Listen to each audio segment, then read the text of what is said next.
नमस्कार प्यारे बच्चों। आज हम पढ़ेंगे पंचमः पाठ मतलब पांचवा पाठ। क्या है इसका नाम? वचन ज्ञानम। हाँ, इसका नाम है वचन ज्ञानम।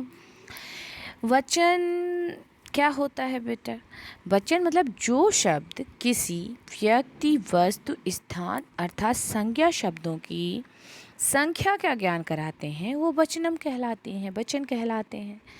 वचन माने संख्या, संख्या का ज्ञान। एक है या दो है या ये दो से अधिक है, वो संख्या का ज्ञान।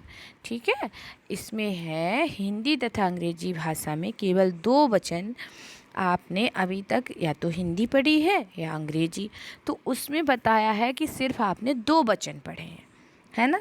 या तो एक वचन और दूसरा बहुवचन, या तो आपका सिंगुलर या फिर प्लूरल होता है ना।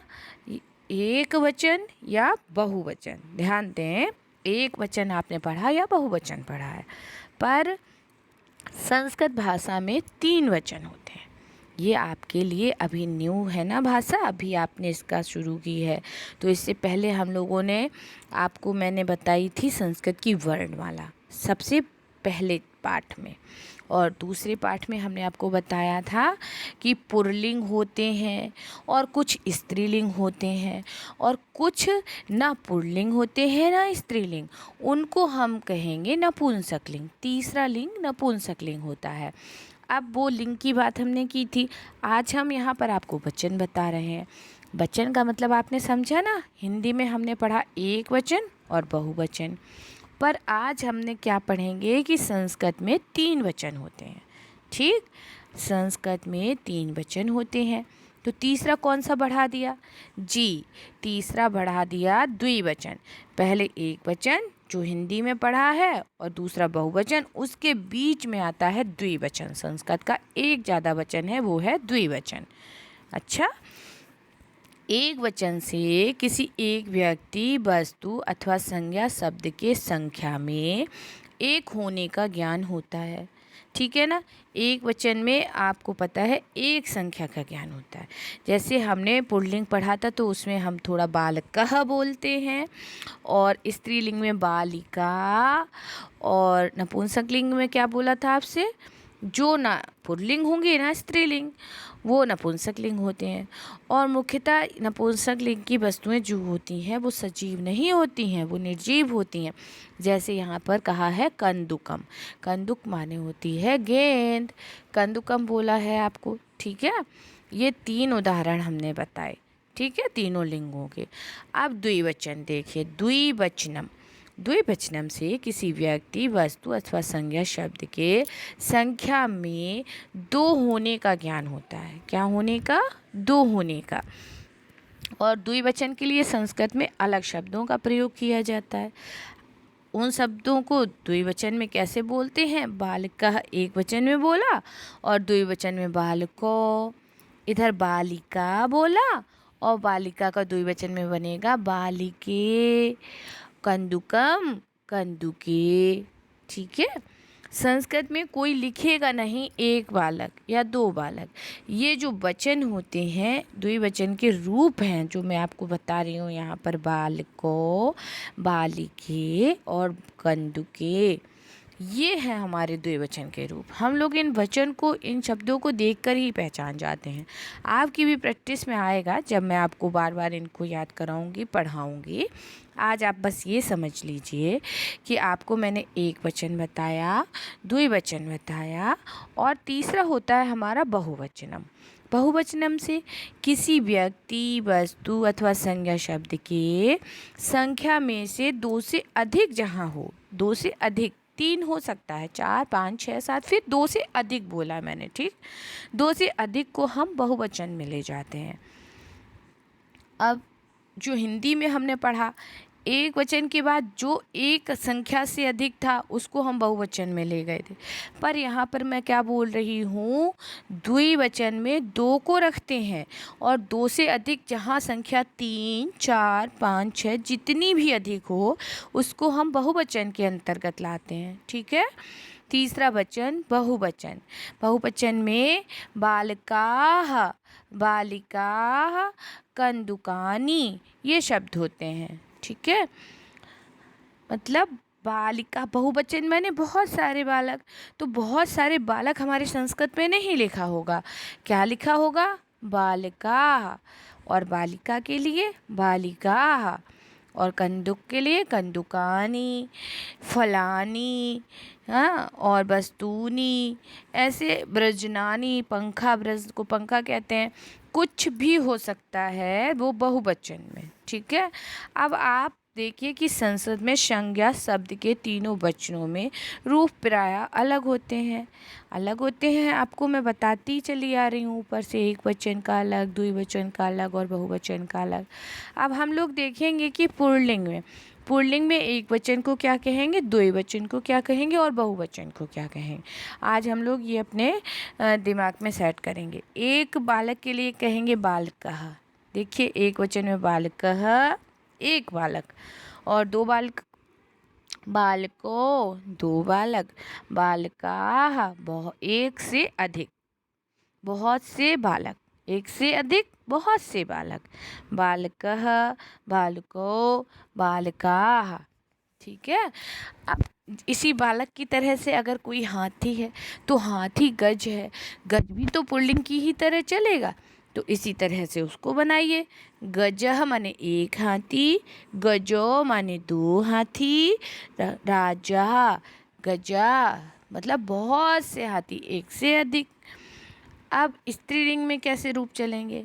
बालिका एक लड़की, बालिके दो लड़कियां, बालिका बहुत सी लड़कियां, बहुत सी लड़कियों को बालिका, बालिका, बालिके, बालिका बहुत सारी लड़कियां। इसी तरह से मच्छिका को ले लीजिए, मच्छिका स्त्रीलिंग की है।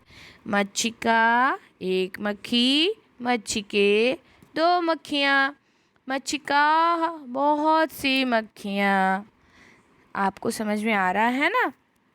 देखिए, अब इसके बाद स्त्रीलिंग के बाद हम नपुंसकलिंग पढ़ा था। नपुंसकलिंग में आप समझिए निर्जीव वस्तुओं के साथ ये होता है। जैसे कंदुक माने गेंद है, तो गेंद तो निर्जीव है, इसमें है कंदुकम एक गेंद, कंदुके दो गेंद, कंदुकानि, कंदुकानि में बहुत सारी गेंदें। अब आप देखिए, कंदुक जाना आपने, इसी तरह से पुष्प भी निर्जीव है। पुष्प को कैसे पढ़ेंगे? पुष्पम एक फूल, पुष्पे दो फूल, पुष्पाणि बहुत से फूल। पुष्पम पुष्पे पुष्पाणि एक फूल दो फूल, एक से अधिक फूल। इसमें आपने देखा। अब आपको शब्दार्थ बता दूं। देखिए, इन शब्दार्थों को आराम से लाइन करके वर्ड मीनिंग को, पहले शब्द और उसका अर्थ आप बीच में लाइन करके अच्छे से लिखिएगा और याद करिए। बालकः माने एक बालक, बालको माने दो बालक, बालकाः माने बहुत से बालक, गजः एक हाथी, गजो दो हाथी, गजाः बहुत से हाथी, बालिका एक लड़की, बालिके दो लड़कियां, बालिका बहुत सी लड़कियां, मच्छिका एक मक्खी, मच्छिके दो मक्खियां, मच्छिका बहुत सी मक्खियां, कंदुकम एक गेंद, कंदुके दो गेंदें, कंदुकानि बहुत सी गेंदें, पुष्पम एक फूल, पुष्पे दो फूल, पुष्पाणि बहुत से फूल। देखिए, कुछ नहीं है, इसको याद करेंगे ना, पुष्पम पुष्पे पुष्पाणि, फलम फले फलानि, है ना। अब आपका अभ्यास कार्य कराऊंगी। देखिए, लिखा है नीचे दिए चित्रों के आप संस्कृत में शब्द लिखिए। अभ्यास है ना, एक्सरसाइज बोलते हैं आप। तो आपको इनको देखकर संस्कृत में लिखना है। सबसे पहले मैंने आपको एक वचन द्विवचन बहुवचन बताया ना, तो सबसे पहले हम क्या देखेंगे? इस चित्र में हमको एक फूल दिख रहा है, फूल बना है, एक है। अब फूल को संस्कृत में क्या करते हैं? फूल का पुष्पम कहते हैं। और वो एक ही फूल है, तो हम लोग यहाँ पर पुष्पम लिख देंगे, है ना। जैसे ऊपर लिखा भी है, एक फूल पुष्पम। अब दो लड़कियां दिख रही हैं, तो दो लड़कियां और स्त्रीलिंग का रूप लिखना है, तो बालिका बालिके। बालिके स्त्रीलिंग का है ना, यहाँ बालिके भरा मैंने। और लड़के दिख रहे हैं, तीन लड़के हैं, तो लड़का है बालकः, बालको दो लड़के, बालकः बहुत से लड़के। मैंने आपको बताया ना, तीन दिख रहे हैं तो ये बहुवचन के अंतर्गत जाएंगे। बालका भरिए, एक गजह, तो ये गजा ही एक ही है, तो आप गजा भर दीजिए। कंदुके, कंदुकम, फिर कंदुके। कंदुके क्यों? यहाँ पर आपको दो गेंदें दिख रही हैं। पुष्पे माने दो फूल होते हैं, उसी तरह कंदुके माने दो बॉल हैं। मच्छी का, एक से अधिक मच्छी, मक्खी, मच्छी कह, तो क्या होगा? सबसे पहले आपकी मच्छी का, मच्छी के, और उसके बाद आएगी मच्छी काह। मच्छी काह आएगा बहुवचन में आपका, ठीक है ना। अब बहुत सारी गेंदें, बहुत सारी गेंदें को क्या कहेंगे? कंदुकानी। आपको पता है ना, एक वचन में क्या कहेंगे? कंदुकम, दो वचन में कंदुके, और बहुवचन में कंदुकानी।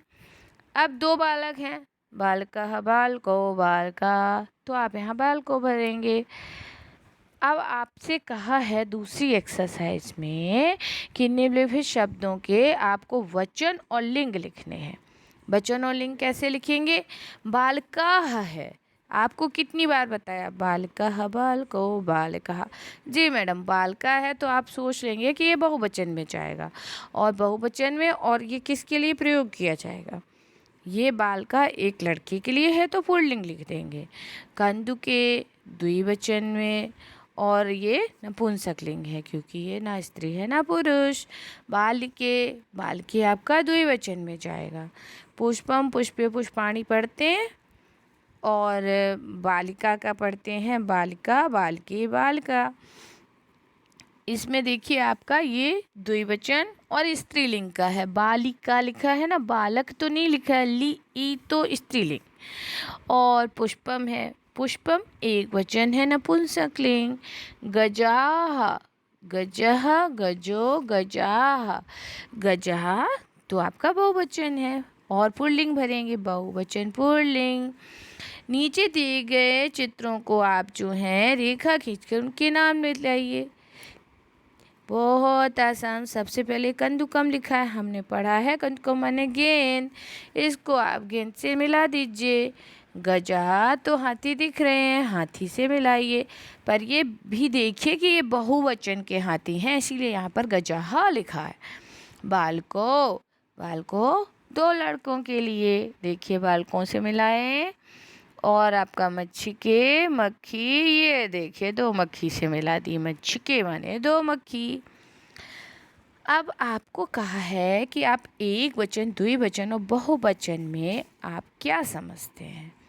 जी हमने आपको पढ़ाया और आपने क्या समझा, पीछे से परिभाषा यहाँ पर लिखिएगा और फिर याद करिए, फिर कॉपी में भी लिखिए, ठीक है। पूरी एक्सरसाइज मुझे कॉपी में भी चाहिए, मैं कॉपी में देखूंगी।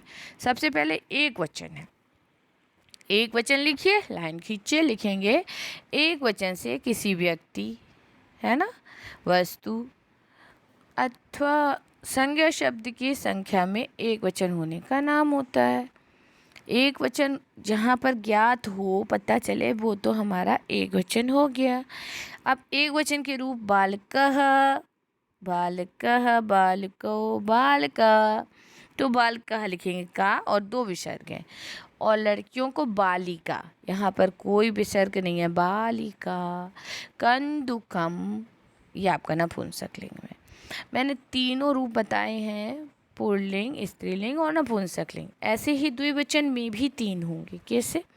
द्विवचन से किसी व्यक्ति, वस्तु अथवा संज्ञा शब्द के संख्या में होने वाले ज्ञान को, संख्या में होने वाले ज्ञान ना, जिससे हमें पता चले एक लड़का है, दो लड़की हैं, ऐसे संख्या उसकी पता होगी, तो वो हमारा हो जाएगा द्विवचन।